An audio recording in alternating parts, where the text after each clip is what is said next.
Hey, welcome to MACkite. It's Jeff. And I'm Tucker. And we're here to kind of dive into wing. Do you wing? Do you paraglide? Do you foil drive? These are Parawing. Did I say foil paraglide? You said paraglide. Paraglide. He's showing his age, folks. I am just a little bit. I'm also showing that what's next, really? Yeah. I mean, winging, that definitely... And steam engine propellers are really about to take off. The winging really got me excited about water sports again. Foil drive opened up, the water for a lot of people to get out to ride. Parawing. Yeah, and Parawing. Parawing is the new thing. It is. And the Parawing, kiters are like wingers trying to be kiters now. You got lines. It's a hybrid sport for sure. It's kind of a hybrid sport. You've got wave riders, people that are in the sport already that have been winging, maybe foil surfing. I would say more wingers. I think would initially look at a Parawing and go, sweet, I can put that away and just ride the foil. And not have they understand it. Yeah. Or the flop side, they go, that just looks like a crappy wing. Yeah. Why would I want that? Yeah. I'm happy on my wing. So we're going to kind of dive into a little bit. Which one do you choose? Who is it for? Who is it appealing to? Where do we see the trends? Where do we see people getting excited about each of these three areas? Yeah, let's talk it out. Parawing, wing foiling, and foil drive. Yeah, foil drive or non-winging at all. Well, yeah. Whatever you want to call it. Yeah. Prone surfing. Non-winging. Non-winging. The non-wingers, the holdouts are the foil drivers. I think to set the stage for this, obviously, winging has really broadened people's understanding of what's possible on a foil. It's really opened it up to people from all over the country. You don't have to live on the coast. You don't have to live by a huge body of water. We've got... It's accessible. It's accessible. And I think it's really done a lot for the sport for us to be talking about the other two that we're talking about. Yep. Parawinging and foil drive. I think, the excitement around all ages, a lot of our customers are, 30 and above or 40 and above, 50 and above, 60 are getting into these sports, especially winging. And now when we start thinking about that in context, we've got a lot of wingers out there. It's really brought a lot foiling to the surface. Prone surfing has really become popular now again. Sup foiling. I mean, it's about the foil, right? Foil. Yeah, and I don't think it's so much about segmented sports anymore. Most people I know that are foilers, they do 2 or 3 or more different types of foiling. If you know how to foil, you pick the best device to do that for the day, for the most fun, for how the conditions are presenting you. So, one day I might be a prone guy. Next day I'm a foil drive guy. Another day I might be a winger or a parawinger. It might all be in the same 4-hour block of a session. That I'm doing all those different things. It's about selecting what you want to do for the conditions, where your progression is, what you want to do, how you want to ride. And I think that, pulling it back to the history of winging, we first got into it, the light bulb went off pretty fast for me because I was already a prone foiler and a kite foiler. And I'm like, man, kite foiling is awesome because you're always riding and you have power to get you out of any situation, to put you in any spot on the wave. Prone foiling, man, the freedom, it's fantastic. You can ride the wave in any way you want. But you're sitting there bobbing a lot of the time. You can't pick every wave because you're not in the right position, or you can't get to it, or you can't get to the right spot. And, the reality is by the time it breaks and you catch it on the sandbar, man, you could have been, on a wing, you could have been riding that thing for miles already. Doing circles. So you're riding wave after wave. Always on foil. Ride after wave, wave after wave. Going whatever, that one over there is really nice. I'm going to go over there. So you have a lot of freedom and accessibility from the winging side that you don't have in prone foiling. And winging, in my experience, even coming from a surfing background, is a lot easier than prone foiling, a lot more accessible. You can do it in more locations, more conditions, more people in general. So that really blew the lid off, and the performance has gone further than I've ever expected it for winging. So coming into parawinging, I'm carrying the same kind of mentality. Is one, the gear is pretty rudimentary compared to what we'll see in 5 years. It's going to evolve. It's going to change. You're talking now. Yes. But also, we don't know where it's headed yet. Right now, it's a very surf-focused, surf-centric mentality. where the wing is just there to get you on foil essentially. Crosses and then you the- want to pack it down and you're going to downwind, or you're going to ride for a mile downwind and then you're going to parawing back upwind and do it again and run that triangle. So it's very surf centric right now. You don't see a lot of people getting really excited about parawing on an inland lake, for instance. It's more, the purpose is to get into the wave. But that might change in the future. We don't know, but it does have some notable advantages over winging in the waves. You can pack it away. It's not inflated. It's more durable. You don't need to inflate it. It's easier to carry a whole quiver of sizes with you. There's a lot of advantages to the parawing versus winging when your mindset is in the surf or into downwinding, which a lot of people are really excited about downwinding, but let's be honest, sup downwinding is really hard. You got to be an excellent athlete. You have to have very specific gear for every different type of condition, and it's just really hard. I mean, I'm a fairly good athlete. I've been foiling a long time. I've been in surf for a long time. I still struggle sup foiling on days unless it's perfect and unless my gear is perfect. So I think this is a way that your average Joe is really gonna level up their performance in the waves, get into the downwinding scene, and have that be accessible and fun. You don't have to have this humongous gear. You can rely on it. You're not going to get exhausted halfway through it and get stranded. So there's a lot of benefits to the parawing, and I do see it exploding in 2025. Yeah, I think of it more as a progression. You kind of spoke about your background. I came from windsurfing, then I was kiting for years, then I got into kite foiling, and then I obviously got really excited about wing foiling. But if you don't have all that background, I think how I like to look at these three sports as we're talking about it is the foil drive and the winging have really made it so that more people can access what it feels like to ride a foil on a wave. Yeah. I think foil drive can really be easy accessible for just about anybody. I mean, for the most part. If you're athletic, obviously, and you're intrigued by these sports, you're already kind of leaning that way. But I see the foil drive as being a way to access, make it more learning curve a lot quicker to learn to prone foil or to sup foil potentially. Yeah.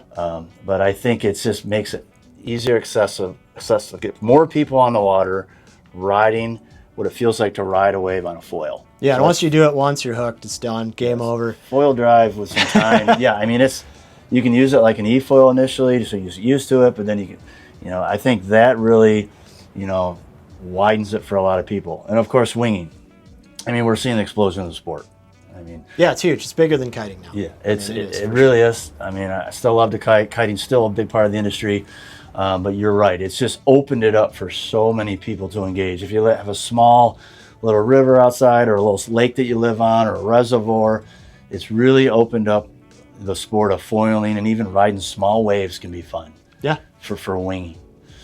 So the progression I'm leading into is the parawing. Yeah. I tried it already once, and I was like, okay, there's definitely a learning curve there. There's some challenging conditions, to be fair. The day you went out, it was onshore, it was overpowered. It was blowing pretty hard. I was on a big parawing. But I think if I look at the three, I think having the prerequisites, you don't need as much prerequisites, I think, for the first two. The parawing, I think, is an extension of a freedom that you can have in the sport of, as a winger, I'm getting to a point now where, wave riding is what I'm really, really excited about. Really wanting to get better at, and the freedom that you have with not having to pull the wing, just riding a wave. The thought of being able to have a parawing where I can just pull into it and put it away, totally be hands free. Yeah, it's like the opposite of kiting, right? Whoa. Kiting is awesome because you have lots of power. You can go wherever you want. You have limitless power. You can ride a tiny board, tiny gas foil. pedal's always there, no matter what. But you can't take it off. The kite's always there. You can't pack it away. You can't just hold it like you can a wing. It's always going to be a slave to tension in the lines. And it's really easy when you're kite foiling on a wave to outrun your lines.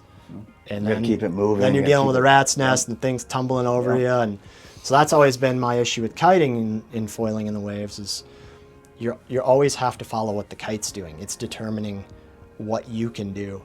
You can't ever cut straight upwind and ride a wave straight upwind on a kite, unless it's huge, I guess, because you're dragging the kite upwind. That's the benefit of winging, is you can go anywhere. You can shut the power off in a half a second. Whenever you want. Bam, gone. It flags out. You can go everywhere. But you still have to deal with the cumbersome nature of the wing. In front of you, there's still drag you, on the outside. wing. You got to put it somewhere. You got to do something with it.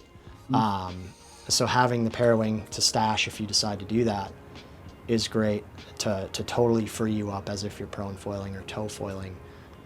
So that's the benefit, I think. And yeah, to bounce off what you said, I think any experienced foiler could jump into parafoiling, to parawinging, with the right gear, and make their way through the learning curve. I don't think you have to wing before you can parawing. It helps for sure. If you're a winger, you'll jump right into parawinging in the right gear and equipment, and you'll be off and running first session probably if it's good conditions. But yeah, I wouldn't put a brand new, never foiled person on a parawing. No. I would say at the very least you want to e-foil first. Yep. And to talk a little bit about parawing, I think parawing does have a little more of a niche of why you'd want to use a parawing to get up and ride a foil. Yeah. We were talking about downwinding, big swell. That way you're not having anything in your hands like a wing or a paddle. You can totally stash it away. Yep. So I don't think we're going to see a lot of parawings on inland lakes and rivers. Now, rivers like the Gorge, where we have a river swell, for sure. Yeah. That's a huge application. But I do believe parawing, I'll stand on it, is not going to be as broad as a device to get you up and ride around in a foil. I agree. I think it'll be more popular than surf foiling. I think it'll be more popular than downwind sup foiling. I agree. Because it's more accessible. And any winger that has access to knee-high or bigger waves should at least be curious about parawing, I think. If it's, I don't have money to spend on another thing, yeah, I get it. But money not an object. If you're a winger that has some kind of access to waves, parawing should at least be curious to you. I would agree with that. Because it's everything you think it is. It's easier than you think it is. And it's really special experience to be able to pack your wing away. In addition to the additional benefits of it, it's like if you're out riding or you're on a long downwinder, there's no reason you can't pack 2 parawings with you. You could have a 3 and a 5, and you're like, well, I'm going to take off on the 5. It's pretty light, but it's supposed to pick up as I get down the coast. No problem. Stash it, throw out the 3, bam, done. It's pretty hard to damage these things. They're very durable. If you do damage one in the middle of a session or a run, sail tape, bam, back on the water. So some of the negative, instances of wings getting damaged or having to blow up wings or just Ladder carrying a bunch of issues. different wings size-wise when you're traveling or whatever, is a pretty cool option for parawing. And then on top of that, there's I think an application of safety in the parawing for some people. I mean, I've talked to people already. They're like, no, I don't really plan to use the parawing very often, but I want to pack it in my downwind pack in case something happens to my wing. Or I want to pack it in my downwind pack because I'm into sup foiling, but sometimes the conditions just shut off where I'm at and I got to finish a run or whatever. You get people that, I just want to use it to ride out to this reef, that's 2 miles offshore. And have something to and then I want compatible. a prone foil. Or then I want a foil drive, but I don't want to waste all my energy or all my battery getting 2 miles out to shore. It's just a really versatile tool. You don't always have to ride it the way it's intended. It can just be, a just in case or, certain case use that it can be really beneficial, I think, as well. So And something you said as you started the conversation about how the ease of it, I was shocked when I put it up in the parking lot. bam. I mean, one-handed, I was like, so efficient. Yeah, Very it's a joystick, light. man. Yeah. Over here. I was really, not watching any videos, not really, actually 0 videos or YouTube or anything. I mean, just grabbed it and went, oh, I can feel that power. Yep. And when, I was able to get up on my knees and ride, I was like, this seems a lot easier to engage than I thought. So you just talked about a lot of options that could open up for the parawing that I hadn't even thought about. And it'll be interesting to see. We are getting a lot more calls on it. There's some hype about it. Yeah. But I do feel it's always, as I get older, I think, what's next? but the parawing just seems like very freeing, and an alternative to freeing up your feeling of riding a wave on a foil.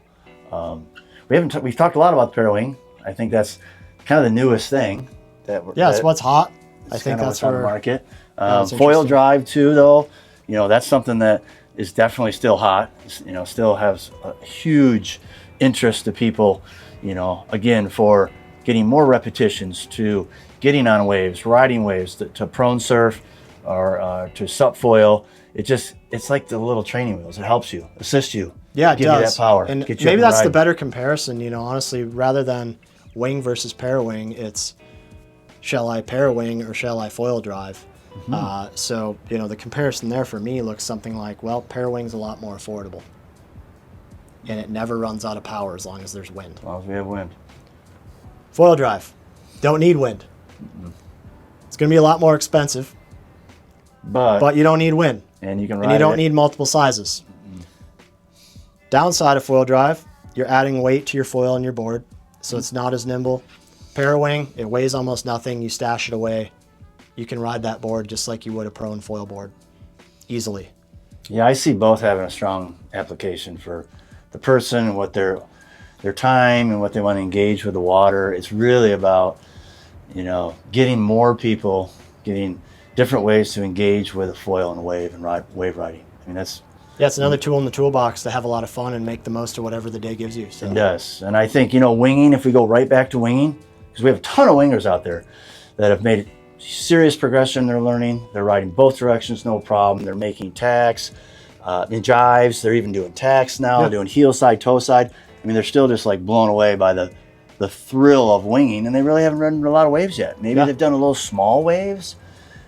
So I think, where you may think as a winger, I don't need a parawing because I'm endless possibilities yet in winging. Or and you don't. Or I don't need a foil drive. There's endless possibilities for winging. I would agree with that. But I will say where I'm at in my learning curve, I can start to see the freedom the parawing would give me over the wing. It's also a new challenge. It's an exciting new adventure to take yourself on. If you're to the point where you're like, man, all my winging sessions are kind of feeling the same until I get a really awesome wave day, I'm not progressing that much. I'm not learning that much new. Mm-hmm. I'm not into jumping because, I don't have the right conditions, or I'm worried to get hurt or damage my equipment or whatever. A lot of people aren't about the freestyle. Yeah. So then what other route do you take, right? If you don't have the waves and you don't want to do freestyle, you can free ride, but that's a little limited too at a certain point. And what do you do? What do you do that's exciting and new? Well, you can learn to parawing. It's really exciting. It's fun. It's got some great application, to get you out there and having fun, rather than having an average, ordinary winging day. So I think having some different flavors to pull from is a great way to keep it exciting and fun and new. Well, I'm excited. I've done just a little bit of parawinging. Of the three we've talked about, it's the least time I've spent, and engaged with it. Mm-hmm. But I can see the ease of use, the freedom that it can bring you, and I'm looking forward to getting my toes, feet, and everything into it, and just seeing where the possibilities are for sure. Yeah, and like winging, I don't think it requires intensive lessons either, which is kind of a cool thing. Mm-hmm. You don't feel like you need to find a lesson center, an instructor to do it safely. If you already know how to foil and it's windy, and you're in an area that's fairly safe, wave and conditions wise, like, man, just put it up and go figure it out. Have somebody pick you up a mile down the beach and reassess and do it again. And after you do it for a couple of hours, you probably have some of the basics figured out, and you'll be out there riding and having fun. So good. So exciting. It's an exciting time to be into wind sports again, kind of with the reboost of energy that winging's brought. Now we have foil drive, assist to get people on the foil, and now we have a parawing. It's amazing, man. I mean, I grew up in the 80s, snowboarding, surfing, skateboarding, rollerblading, all this stuff like came out of nowhere and blew up, right? Mm-hmm. And I kind of look at this the same way, and it's wild how small the world's gotten and how quickly these sports evolve and progress, now with people talking online and we talk to people all the time that we've never met in person, but we're talking details of progression of high level riding and sharing videos and stuff. And it's all pretty special how we can have this foiling community now, in the world, not just in our local spot. Because you and I go ride, a lot of times we're the only ones there. So it's cool to have that community and group and share that knowledge. And man, it just boosts the growth of these sports and the progression of these sports. Like, for sure. Bam, I've never seen anything like it. Like, you give from one year to the other. Yep, it's full circle, because true story, back in the day in the 80s, a skateboarder, I had hockey sticks and I made a wing. Yeah. No, I'll have to get the picture out sometime, but I had it where I go up and down the street and use that to power me. Dude, that was us. Steal mom and dad's sheet with some skateboards and your boys and a couple of brooms and on a windy day. So, full circle. Good times. Age 50, I learned to wing. And you heard it here. Jeff invented wing skating. I did it back in the 80s. He's the pioneer. Yeah, I did a lot of hockey sticks and a sheet, and I'd use it because I was really into windsurfing. I thought, this would be cool. So it's unique to see how the sports come full circle. Now we have the parawing, which I know some of the kiters are making fun of wingers now. They're like, oh, you went to the wing side, now you're trying to go back to having It's all in good fun. It's all in good fun, the for string sure. monkeys are gonna cheap. I'm a string monkey myself, so I understand. And I still do that. We still like to kite foil. I don't think we're trying to bash if you're still into kiting. We all love the wind. Let's get together, brothers. Come on. It's in the veins. It's in the veins. Anyways, I think it's been a good discussion to kind of look at what's new, what's coming, and where it might fit for you as the customer. So again, if you ever have any questions, or as you're looking at all the information out there, we're here to help. Send us an email, give us a call, chat. We're here to kind of guide you through the process. If you guys are interested in some parawings, we should have some Ensis wings here. Yes. Right about the time this video releases, actually, we're gonna have a few more brands offering a lot of different options and sizes come springtime. So we'll be here to get you set up, get you progressing through those beginner stages, get you some helpful how-to videos and gear choice videos and all that as this stuff progresses. For me, I typically recommend, like, whatever you ride winging in light wind, that's a good board probably to start parawinging. And for every different rider and location, that could mean something different. But if you're an advanced level rider, you ride smaller boards, even in light winds, chances are you can probably learn that in a parawing with a little hard work.